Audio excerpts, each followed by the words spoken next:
کیا سمجھتے ہو کہ مجھے پتہ ہی نہیں ہے؟ اگر پردے ڈالے ہوئے ہیں تو اس کا مقصد یہ نہیں ہے کہ پتہ ہی نہیں ہے، پردے ڈالے ہوئے ہیں. اب تم اتنے فرق زبان اور فرق کا نام اٹھاؤ کہ تم سارے عام میں بولنے لگو کہ جناب ان کو پتہ ہی کچھ نہیں.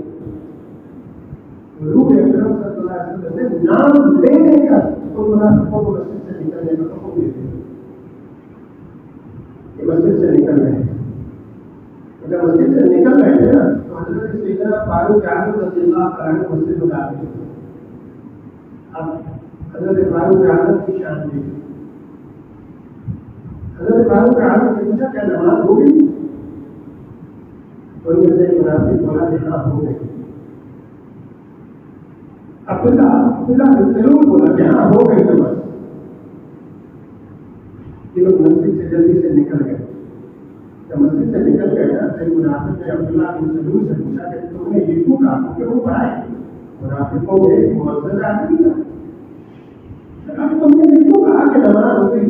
ابھی حضرت عمر کو پتہ چل جائے گا کہ نماز ابھی بھی تمہاری خیر نہیں. اس نے کہا کہ اللہ کا شکر کرو میں نے تمہیں بچا لیا. اللہ کا شکر کرو کہ میں نے تمہیں بچا لیا. وہ کیسے؟ کہا کہ حضور نے تو فقط اپنی مسجد سے نکلنے کا حکم دیا تھا نا. اگر میں عمر کو یہ کہہ دیتا کہ ہم منافق ہیں اور حضور نے ہمیں اس لیے نکالا ہے تو عمر ہمیں زندگی سے نکال دیتا. میں نے تمہیں بچا لیا ہے. یہ منافقوں کی باتیں ہیں کہ حضور اکرم صلی اللہ علیہ وسلم کے بارے میں بدزبانی اور بدکلامی کرتے ہیں. مومن کی یہ شان نہیں ہے. مومن کی شان تو یہ ہے کہ حضور اکرم صلی اللہ علیہ وسلم نے جو فرما دیا اس سے کہا لبیک یا رسول آمنا وصدقنا. حضور آپ نے سے فرمایا میں ایمان لاتا. اللہ ایک مرد کی گواہی ایک ہی دن جائے گی. یہ شریعت کا قانون ہے. عورت کی گواہی آخری، مرد کی گواہی پوری. کائنات میں یہ اصول اللہ کے نبی صلی اللہ علیہ وسلم نے دے دیا. مگر امت کو یہ اصول دینے والے خود ایک صحابی کو اس سے استثنا دے لیتے ہیں. آپ فرماتے ہیں تمہاری گواہی ایک کی نہیں دو کے برابر ہو. اب کسی موجودہ ہے چیلنج کریں. حضور کو اختیار ہے جس کو جو چاہے عطا فرما دے. کسی نے اعتراض نہیں کیا.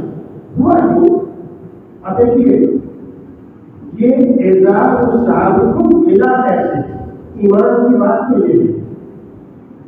رسول اللہ صلی اللہ علیہ وسلم بازار سے گزر رہے ہیں. حضور کو ایک بہت پسند آتا ہے.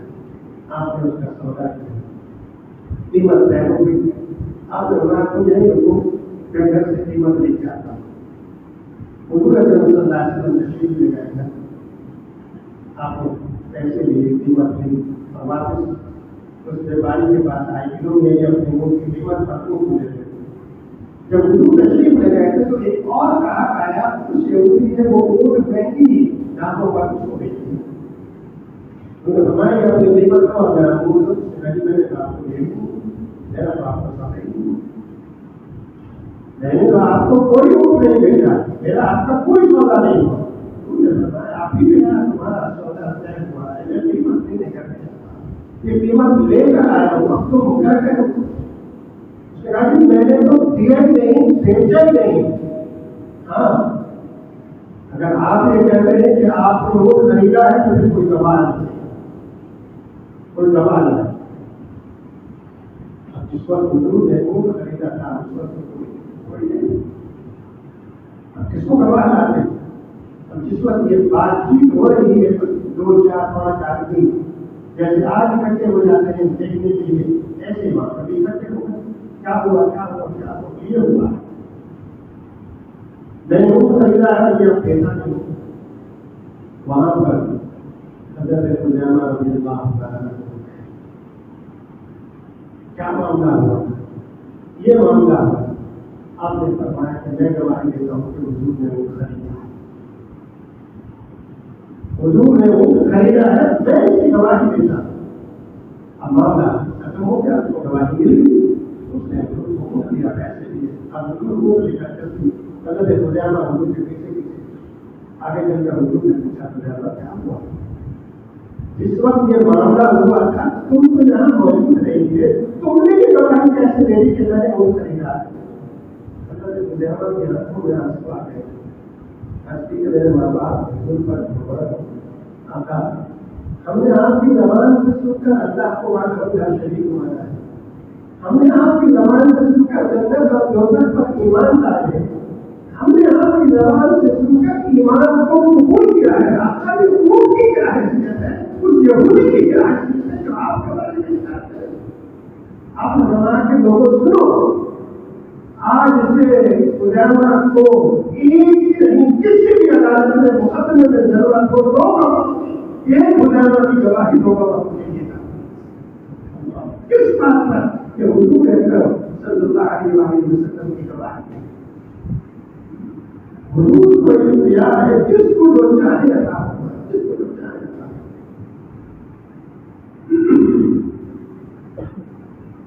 حضرت براء بن عازب رضی اللہ عنہ عید کی آمد ہے، آپ نے عید کی نماز سے قبل قربانی کا جانور ذبح کر دیا۔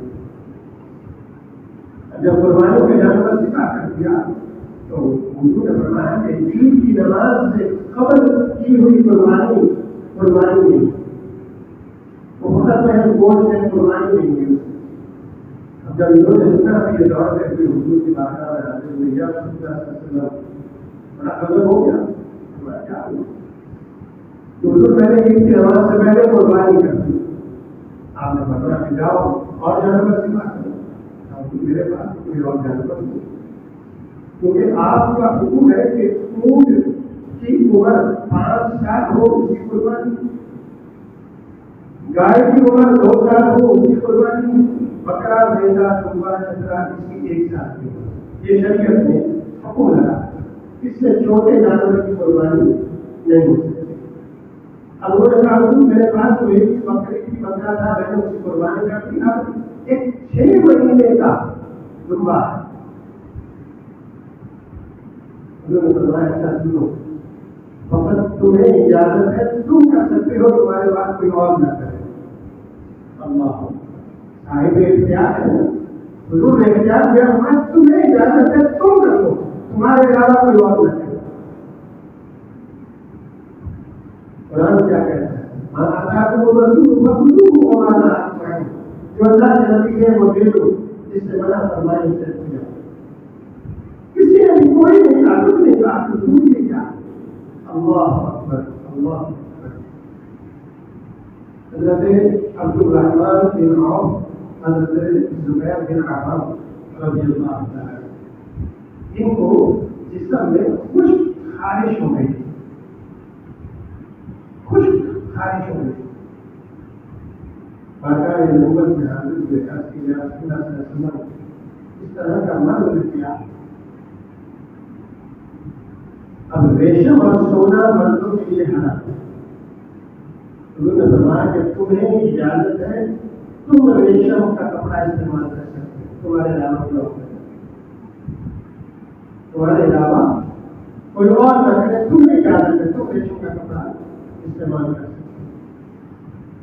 رسول اللہ صلی اللہ علیہ وسلم جس کو جو چاہے عطا فرما دے، اور جو آپ نے فرما دیا وہی شریعت ہے، وہی قانون ہے، وہی دین ہے۔ ہم اور آپ اپنی مرضی سے کچھ نہیں کر سکتے، ہم اور آپ اپنی مرضی سے کچھ نہیں کر سکتے۔ ایک رائی کے دانے کے برابر کسی بڑے سے بڑے پیر کو، کسی بڑے سے بڑے محدث کو بھی اجازت نہیں ہے وہ شریعت کے کسی بھی حکم میں مداخلت کر سکتے۔ جو اللہ کے نبی نے فرما دیا بس اسی کے مطابق زندگی کو بسر اور وہی کامیابی۔ آپ اپنی مرضی سے کریں گے، اب کیسی بات ہے؟ نماز کا حکم ہے کہ نماز بند کر دی گئی ہے اور ہر حال میں نماز پڑھ رہے ہیں۔ صحت میں بھی، بیماری میں بھی، سفر میں بھی، مقیم کی حالت میں بھی نماز پڑھ رہے، امن میں بھی، جنگ میں بھی نماز پڑھ رہے. نماز کی چھوٹ نہیں ہے، کسی بھی حالت میں نماز کی چھوٹ نہیں ہے. جب حج کی فرضیت کا حکم ہوا، ایک صحابی نے مجھے پوچھا، یا رسول اللہ کیا حج ہر سال فرض ہے؟ آپ خاموش رہے. تھوڑی دیر کے بعد سے پھر پوچھا، حضور حج ہر سال فرض ہے؟ خاموش رہے. تیسری مرتبہ پھر پوچھا، حضور ہر سال حج فرض ہے؟ خاموش رہے. آپ نے فرمایا، کیا سوال بھی کرنے والے، اگر میں ہاں کہہ دیتا تو ہر سال حج فرض ہو جاتا، اور پھر میرا کوئی امتی ہر سال حج نہ کر سکتا تو فرض کے ادا نہ کرنے پر گناہگار ہوتا. اس لیے سنو، زندگی میں حج ایک مرتبہ فرض ہے، اور وہ بھی اس پر جو استطاعت رکھتا. ہر کسی پر حج فرض نہیں کیا جاتا. اگر میں ہاں بول دے گا تو پھر ہر سال حج فرض ہو جاتا، پھر لوگ نہ کر سکتے تو گناہگار. اتنی بڑی رحمت ہے حکومت پر، اتنی بڑی رحمت ہے حکومت پر. ہر سال حج فرض نہیں کیا. اور یہ عورتوں پر بھی اتنی بڑی رحمت ہے اللہ کے نبی صلی اللہ علیہ وسلم کی، کیونکہ ایام مخصوصہ میں نماز ان پر فرض نہیں کی گئی، اور نہ بعد میں ان پر کے اس کے بعد وہ نمازوں کو پورا کریں گے. نہیں ختم ہو گئی. ضرور کو اختیار ہے جو چاہے اللہ ہوگا، جس کو منع کرے، جس کو فرما دے بس وہ کریں. ہمیں اپنی عقل کو دوڑانے کی کیا ضرورت ہے؟ ابھی دیکھیے کیسی بات ہے. اللہ اکبر. رسول اللہ صلی اللہ علیہ وآلہ وسلم رفع حاجت کی ضرورت ہوتی ہے. بیابان ہے، جنگل ہے، سفر ہے. آپ اپنے ایک غلام حضرت جابر رضی اللہ تعالیٰ عنہ کو فرماتے ہیں کہ جابر جاؤ ان کو درختوں کو بلا کر لاؤ اور اس سے کہو کہ اللہ کے نبی صلی اللہ علیہ وسلم نے بلایا. حضرت جابر خود حضور نے ان کو نہیں حکم دیا درختوں کو، اپنے غلام کو فرمایا کہ جاؤ ان کو بلا کر لاؤ. حضرت جابر حضور کا پیغام لے کر ان درختوں کے پاس جاتے ہیں. بات سمجھنے کی ہے. کسی عقل مند انسان کے پاس نہیں بھیجا، درخت کے پاس بھیجا ہے اللہ کے نبی نے. خود بھی نہیں فرما رہے، غلام کو فرما رہے ہیں جاؤ تو جاؤ اور ان سے جا کر کہو کہ تمہیں اللہ کے نبی صلی اللہ علیہ وسلم بلا رہے ہیں. غلام نے جا کر ان درختوں کو حضور کا پیغام دیا کہ تمہیں اللہ کے نبی صلی اللہ علیہ وسلم نے بلایا. اب درخت سن بھی رہے ہیں، دیکھ بھی رہے ہیں. درخت سن بھی رہے ہیں، دیکھ بھی رہے ہیں. اپنی جڑوں سمیت زمین سے نکلتے ہیں، چلتے ہوئے حضور کی بارگاہ میں حاضر ہو جاتے ہیں. جی آپ اسے بتا سکتے ہیں. آپ نے بتایا کہ تم دونوں مل جاؤ، جڑ جاؤ. وہ دونوں درخت مل گئے، کوٹ ہو گئی. حضور نے ان درختوں میں فراغت حاصل کی اور آپ نے حضرت جابر سے فرمایا کہ جاؤ اسے کھو کے جا کر واپس اپنی جگہ پر. اللہ اکبر، اللہ اکبر. اللہ کے محترم، سمجھنے کی بات ہے، بڑی گہری بات ہے اور بڑی سمجھنے کی بات ہے کہ ایک درخت ہے، اس کو یہ شعور ہے، اس کو یہ فہم ہے، اس کو یہ ادراک ہے، اس کو یہ عقل ہے، اس کو یہ تمیز ہے کہ مجھے اللہ کے نبی نے بلایا. مجھ پر لازم ہے کہ میں اللہ کے نبی کی بات مانوں اور اس نے مان کر عمل کر کے حضور کی امت کو، مجھے اور آپ کو بتایا، دکھایا ہے کہ دیکھو نہ عقل ہے، نہ شعور ہے، نہ کسی اسکول کالج یونیورسٹی میں پڑھا ہوں، نہ مکتب میں پڑھا ہوں، نہ میری کسی نے کوئی تربیت کی ہے، نہ مجھے کسی نے کچھ بتایا ہے کہ یہ اللہ کے نبی ہے، مگر مجھے اللہ نے بتایا ہے، اللہ کے نبی نے بتایا ہے کہ میں اللہ کا نبی ہوں. یہ کہتا ہوں تو میں درد ہو کر حضور کی بات کرتا ہوں. اے امتیوں، تمہیں کیا ہوا ہے؟ تم تو عقل والے ہو، علم والے ہو، شعور والے، سننے دیکھنے کی صلاحیت افضلیت رکھتے ہو پھر نبی کی باتوں کو نہیں مانتے وہ کہتے ہیں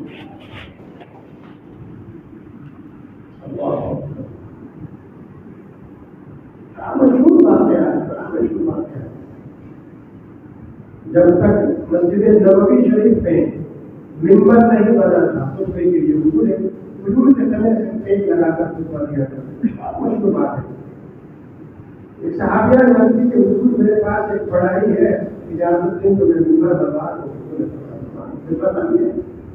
اب حضور اس طرح کے پاس سے گزر کر اس ممبر پر رانا مقبول ہو گئے۔ وہ لکڑی کا تنا، وہ درخت کٹا ہوا تنا، وہ حدیث میں آتا ہے اس طرح ہوا ہے جس طرح اونٹ کا بچہ اپنی ماں سے جدا ہو کر بلک بلک کر روتا ہے۔ اب اس درخت کا رونا حضور سن رہے ہیں، اس درخت کے تنے کو کٹے ہوئے کو یہ محسوس ہو گیا کہ حضور میرے پاس سے گزر کر آگے چلے گئے اور وہاں حضور بیٹھ کر خطبہ ارشاد فرما رہے ہیں۔ بس اس نے یہ 2 گز کی جدائی اس درخت کو برداشت نہیں ہوئی تو پھوٹ پھوٹ کر رونے لگا، پھوٹ پھوٹ کر رونے لگا۔ صحابہ کہتے ہیں کہ اگر حضور اس کو تسلی نہ دیتے، حضور اس کو چپ نہ کراتے تو ہمیں خدشہ تھا وہ اتنا روئے گا کہ مسجد کے در و دیوار صحابہ بھی رونے لگے، اتنا مطلب ہو گیا۔ حضرت انس رضی اللہ عنہ جب اپنے بچوں کو کہا کرتے تھے، صحابہ کے درمیان جب آپ بیٹھتے تھے تو آپ کہا کرتے تھے کہ صحابہ یہ درخت ہمیں سبق سکھا گیا ہے، اس درخت نے ہمیں یہ سبق سکھایا ہے کہ لوگوں میں چند فٹ کی دوری حضور سے برداشت نہیں کر سکا اور پھٹ پھٹ کر رونے لگا، تم کیسے حضور کی دوریاں برداشت کر جاتے؟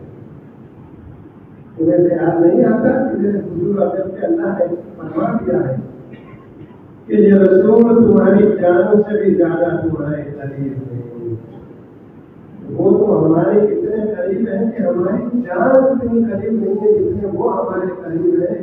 تو ایک کلمہ پڑھنے والے مومن تو کتنا قریب ہے اپنے نبی سے، وہ اپنے نبی کے کتنا قریب ہے، تیرا کتنا تعلق اور کتنا واسطہ ہے اپنے نبی سے۔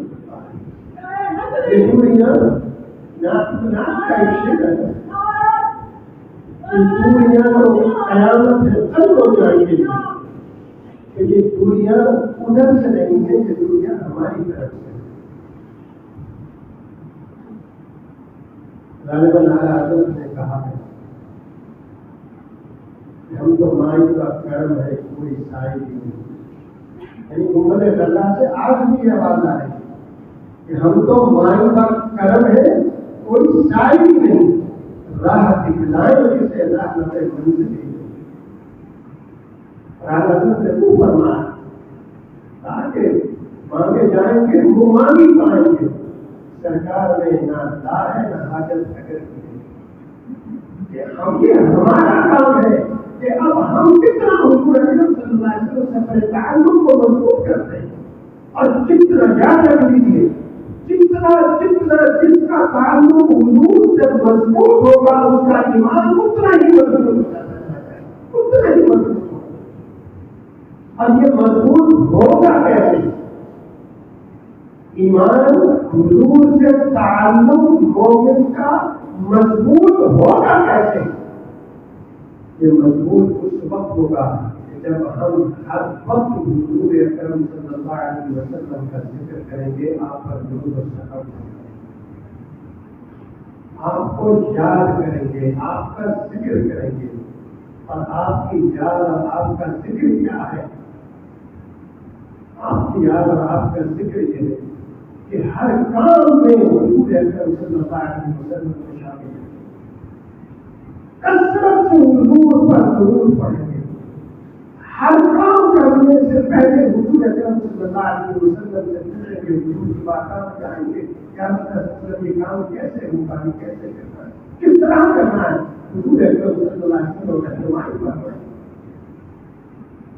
یہ تعلق اس وقت جڑے گا، اور جب یہ تعلق جڑ جائے گا تو پھر حضرات محترم پھر یہ ہوگا کہ آپ سو رہے ہو یا جاگ رہے ہو، آپ کو حضور کا دیدار ہوگا، پھر حضور کا دیدار آپ کو ہوگا۔ جس قدر حضور کا ذکر کریں گے، جس قدر حضور سے محبت کریں گے، جس قدر حضور سے پیار کریں گے، حضور اکرم صلی اللہ علیہ وسلم خود نہیں آپ کے قریب ہوتے چلے جائیں، خود نہیں آپ کے قریب ہوتے چلے جائیں۔ ہمیں صحابہ کی زندگیوں سے پتہ چلتا ہے۔ اللہ اکبر۔